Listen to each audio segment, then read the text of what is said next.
Xylem ടെക്നിക്കലിന്റെ പുതിയൊരു വീഡിയോയിലേക്ക് എല്ലാവർക്കും സ്വാഗതം. കോഴിക്കോടൊക്കെ എന്താല്ലേ ഭയങ്കര ട്രാഫിക് ആണല്ലോ ഇപ്പോൾ. ഈ ട്രാഫിക്കിനെയൊക്കെ പ്രോപ്പറായിട്ട് നിയന്ത്രിക്കുന്നത് ട്രാഫിക് കൺട്രോൾ സിസ്റ്റവും അതേപോലെ നമ്മളെ ട്രാഫിക് പോലീസുകാരൊക്കെ കൂടിയിട്ടാണല്ലേ. എന്നാൽ നിങ്ങൾ ആരെങ്കിലും കോഴിക്കോടിന്റെ ആകാശത്തിനെ പറ്റി ചിന്തിച്ച് നോക്കിയിട്ടുണ്ടോ? അവിടെയും ഒരുപാട് ഫ്ലൈറ്റുകൾ പോകുന്നുണ്ടോ? ഇങ്ങനെ ട്രാഫിക് ജാമുകളോ അല്ലെങ്കിൽ ട്രാഫിക് എന്തെങ്കിലും സംഭവിക്കുന്നുണ്ടോ നിങ്ങൾ ആലോചിച്ച് നോക്കിയിട്ടുണ്ടോ? അപ്പോൾ ഈ ഒരു കറക്റ്റായിട്ട് നമ്മുടെ ട്രാഫിക് ജാമുകളൊന്നും ഇല്ലാണ്ട് ആരാണ് ഇതിനെ കൺട്രോൾ ചെയ്യുന്നത് നമുക്കൊന്ന് നോക്കാം. അതിന് വേണ്ടിയിട്ട് നമുക്ക് എയർ ട്രാഫിക് കൺട്രോൾ സിസ്റ്റംസ് ഉണ്ട്. അപ്പോൾ അതിൽ വരുന്ന ഒരു പോസ്റ്റിനെ പറ്റിയിട്ടാണ് നമ്മൾ ഇന്ന് പരിചയപ്പെടാൻ വേണ്ടി പോകുന്നത്. അതായത് എയർ ട്രാഫിക് കൺട്രോളർ എന്ന് പറയുന്ന പോസ്റ്റിനെ പറ്റിയാണ് നമ്മൾ ഇന്നൊന്ന് ഈ ഒരു വീഡിയോയിലൂടെ പരിചയപ്പെടുന്നത്. കാരണം പല ഉദ്യോഗാർത്ഥികളും ഇതിനെ പറ്റിയിട്ടുള്ള സംശയങ്ങൾ നമ്മളോട് ചോദിച്ചിട്ടുണ്ടായിരുന്നു. അതുകൊണ്ടാണ് ഇങ്ങനെ ഒരു വീഡിയോ ആയിട്ട് ഞാൻ എത്തിയിട്ടുള്ളത്. അപ്പോൾ ഈ ഒരു എയർ ട്രാഫിക് കൺട്രോളർ എന്ന് പറയുന്ന പോസ്റ്റിലേക്ക് റിക്രൂട്ട്മെന്റ് നടത്തുന്നത് ആരാണെന്ന് ചോദിച്ചാൽ നമ്മുടെ എയർപോർട്ട് അതോറിറ്റി ഓഫ് ഇന്ത്യ ആണ്, AAI ആണ് റിക്രൂട്ട്മെന്റുകളൊക്കെ നടത്തുന്നത്. ആൻഡ് ഈ ഒരു പോസ്റ്റ് ATC പോസ്റ്റ് എന്ന് പറയുമ്പോൾ നമുക്ക് 2 സ്ട്രീമിലുള്ള ഉദ്യോഗാർത്ഥികൾക്ക് അപ്ലൈ ചെയ്യാൻ വേണ്ടി സാധിക്കും. അതായത് BSc ഉദ്യോഗാർത്ഥികൾക്കും BTech ഉദ്യോഗാർത്ഥികൾക്കും ഇത് അപ്ലൈ ചെയ്യാൻ സാധിക്കും. അപ്പോൾ നമുക്ക് ഈ പോസ്റ്റിനെ പറ്റിയിട്ടുള്ള ബാക്കിയുള്ള കാര്യങ്ങളൊക്കെ ഒന്ന് നോക്കാം. സോ ആരാണ് എയർ ട്രാഫിക് കൺട്രോളർ അല്ലെങ്കിൽ ATC എന്ന് നമുക്ക് നോക്കാം. നമുക്ക് എല്ലാവർക്കും അറിയാം, നമ്മളിവിടെ ട്രാഫിക് പോലീസുകാരാണ് ട്രാഫിക് ജാം ഒക്കെ ഒഴിവാക്കുന്നത്. അതേപോലെ ആകാശത്തിലുള്ള കാര്യങ്ങളൊക്കെ നമ്മൾ നിയന്ത്രിക്കണ്ടേ.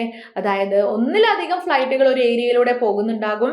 അപ്പോൾ ഫ്ലൈറ്റുകളുടെയൊക്കെ ടേക്ക് ഓഫ്, ലാൻഡിങ്, അതേപോലെ ട്രാഫിക് കൺട്രോൾ ചെയ്ത് നിർത്തുന്ന ആളാണ് ATC.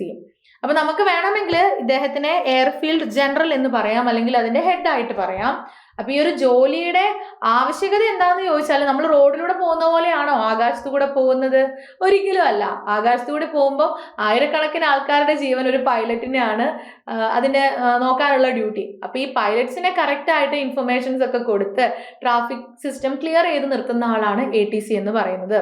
അപ്പൊ നമുക്ക് ഈ ഒരു പോസ്റ്റിൽ എന്തൊക്കെയാണ് ബെനഫിറ്റ് എന്ന് നമുക്കൊന്ന് നോക്കാം. ഒരു ഉദ്യോഗാർത്ഥിയെ സംബന്ധിച്ചിടത്തോളം നമുക്ക് നല്ല സാലറി വേണം, അത് മാത്രമല്ല നമുക്ക് നല്ല ജോബ് പൊസിഷൻ വേണം. അപ്പോൾ അതൊക്കെ തരുന്ന ഒരു പോസ്റ്റാണ് ATC. അതായത് നമുക്ക് ആനുവലി 12 lakhs മുതൽ 15 lakhs വരെ അപ്രോക്സിമേറ്റ്ലി ഏൺ ചെയ്യാൻ സാധിക്കും. നമ്മളെ ട്രെയിനിങ്ങിന് ശേഷമുള്ള ഏർണിങ്സ് ആണ് കേട്ടോ ഈ പറയുന്നത്. ആദ്യം നമുക്കൊരു ട്രെയിനിങ് ഇവർ പ്രൊവൈഡ് ചെയ്യും, അതിനുശേഷമാണ് നമുക്ക് പോസ്റ്റിംഗ് ഉണ്ടാവുക. ആൻഡ് എന്തൊക്കെ അലവൻസ് ഉണ്ടാവും എന്ന് ചോദിച്ചാൽ നമ്മൾ നോർമൽ ഒരു ഗവൺമെന്റ് സെക്ടറിലുള്ള പോലെ HRA അതേപോലത്തെ എല്ലാ എക്സ്ട്രാ അലവൻസുകളും ഉണ്ടാകും. പിന്നെ സ്ട്രെസ് അലവൻസ്, അതേപോലെ റേറ്റിംഗ് അലവൻസ് ഒക്കെ നമുക്ക് ഉണ്ടായിരിക്കും. പിന്നെ മെഡിക്കൽ കവറേജ്, മെഡിക്കൽ ഇൻഷുറൻസ് ഉണ്ടായിരിക്കും. അതേപോലെ LTC. പിന്നെ നമുക്ക് ഏറ്റവും പറയാനുള്ളത് പ്രസ്റ്റീജിയസ് ആയിട്ടുള്ള ഒരു ജോബ് പ്രൊഫൈൽ ആണല്ലേ, അല്ലെങ്കിൽ നമുക്ക് എല്ലാവരും കണ്ട് കൊതിക്കുന്ന ഒരു ജോബ് പ്രൊഫൈലാണ് ഇതെന്ന് പറയാൻ സാധിക്കും. ഇനി ഒരു ജോലിയിലേക്ക് പോകുമ്പോൾ എങ്ങനെയാണ് ഇതിന്റെ സെലക്ഷൻ പ്രോസസ്സ് എന്ന് നോക്കാം. സെലക്ഷൻ പ്രോസസ്സ് പറയുന്നതിനേക്കാളും മുന്നേ ഒരു കോമ്പറ്റീറ്റീവ് എക്സാമിന് പോകുന്ന സമയത്ത് എല്ലാവർക്കും വരുന്ന പ്രശ്നം നെഗറ്റീവ് മാർക്കിംഗ് ആണ് അല്ലേ. ഈ ഒരു എക്സാമിന്റെ പ്രത്യേകത, ഈ ഒരു എക്സാമിന് നെഗറ്റീവ് മാർക്കിംഗ് ഇല്ല. സാധാരണ കുറേ എക്സാംസ് നമ്മൾ എഴുതുമ്പോൾ കുറേ ഉദ്യോഗാർത്ഥികൾക്ക് സംഭവിക്കുന്നത് ഒരുപാട് ആൻസേഴ്സ് ശരിയാക്കിയിട്ടുണ്ടാകും, പക്ഷെ കുറേ ആൻസേഴ്സ് തെറ്റിപ്പോയിട്ട് അവർ ബാക്കിലേക്ക് വരുന്ന ഒരു സാഹചര്യം ഉണ്ടാവാറുണ്ട്. അങ്ങനത്തെ ഒരു പ്രശ്നം ഈ ഒരു എക്സാമിനില്ല. അതായത് നമുക്ക് ATC എക്സാമിനാണ് നമ്മൾ അപ്പിയർ ചെയ്യേണ്ടത്. ടോട്ടൽ 120 മാർക്സ് ആണ് ഈ ഒരു എക്സാമിന് ഉണ്ടാവുക. ടോട്ടൽ 120 മാർക്കാണ്. 120 മാർക്കിൽ നമുക്ക് part A and part B ഉണ്ടായിരിക്കും. പാർട്ട് A എന്ന് പറയുന്നത് ആപ്റ്റിറ്റ്യൂഡ്, റീസണിങ്, ഇംഗ്ലീഷ്, GK ഒക്കെ ഇൻക്ലൂഡഡ് ആണ്. അതായത് നമ്മൾ ജനറൽ ആയിട്ടുള്ള ഒരു ടെസ്റ്റ് ആണെന്ന് പറയാം. GK ഉണ്ട്. പിന്നെ ആപ്റ്റിറ്റ്യൂഡ്, റീസണിങ് ഒക്കെ നിങ്ങൾ പല SSCകൾക്കൊക്കെ ഉണ്ടാവാറുണ്ട്. അതേപോലത്തെ ക്വസ്റ്റ്യൻസ് തന്നെയാണ് ഇവിടെയും നമ്മൾ പ്രതീക്ഷിക്കേണ്ടത്. ഇനി പാർട്ട് B എന്ന് പറഞ്ഞാൽ ഫിസിക്സും മാത്തമാറ്റിക്സും ആണ്. എന്ന് വെച്ചിട്ട് ഇത് ഭയങ്കര ലെവലിലുള്ള കാര്യങ്ങളൊന്നും ഉണ്ടായിരിക്കില്ല. അതായത് നമ്മൾ 11th and 12th പഠിക്കുന്ന കാര്യങ്ങൾ തന്നെയാണ്. അത്ര വരെയുള്ള ലെവലിലുള്ള ക്വസ്റ്റ്യൻസേ ഉണ്ടാവാറുള്ളൂ. ആൻഡ് നെഗറ്റീവ് മാർക്കിംഗ് ഇല്ല എന്നുള്ള ഒരു ബെനിഫിറ്റും ഈ ഒരു എക്സാമിന് ഉണ്ട്.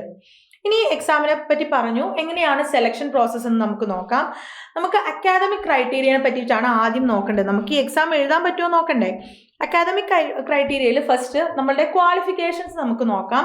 BE അല്ലെങ്കിൽ BTech ഏത് ബ്രാഞ്ച് പഠിച്ചാലും നമുക്ക് ഈ ഒരു എക്സാമിന് അപ്ലൈ ചെയ്യാം. പക്ഷെ അവിടെ ഒരു കണ്ടീഷൻ പറയുന്നുണ്ട്, നമ്മൾ ഫിസിക്സും മാത്സും ഏതെങ്കിലും ഒരു സെമിസ്റ്ററിലെങ്കിലും പഠിച്ചിരിക്കണം. കാരണം ഈ സിലബസിൽ ഫിസിക്സും മാത്സും ഒരുപാട് ഉള്ളത് കൊണ്ടും പിന്നെ നമുക്ക് ഈ ഒരു പോസ്റ്റിലേക്കുള്ള റിക്വയർമെന്റിന് അല്ലെങ്കിൽ ഈ ഒരു പോസ്റ്റിലേക്ക് ഫിസിക്സും മാത്സും റിക്വയർഡ് ആണ്, അതിലുള്ള നോളജ് റിക്വയർഡ് ആണ്. അതുകൊണ്ടാണ് ഇവരത് എടുത്തു പറയുന്നത്. ആൻഡ് BSc ആണെങ്കിൽ BSc പഠിച്ച ഉദ്യോഗാർത്ഥികളും ഇതേപോലെ ഫിസിക്സും മാത്തമാറ്റിക്സും പഠിച്ചിരിക്കണം. ഇനി നമ്മൾ വെറുതെ പഠിച്ചാൽ പോരാ, 60% മാർക്ക് ഉണ്ടെങ്കിൽ മാത്രമേ നമുക്ക് ഈ ഒരു എക്സാമിന് അപ്ലൈ ചെയ്യാൻ സാധിക്കുള്ളൂ. 60% വേണം. ആൻഡ് ഏജ് ലിമിറ്റ് 27 വയസ്സാണ്.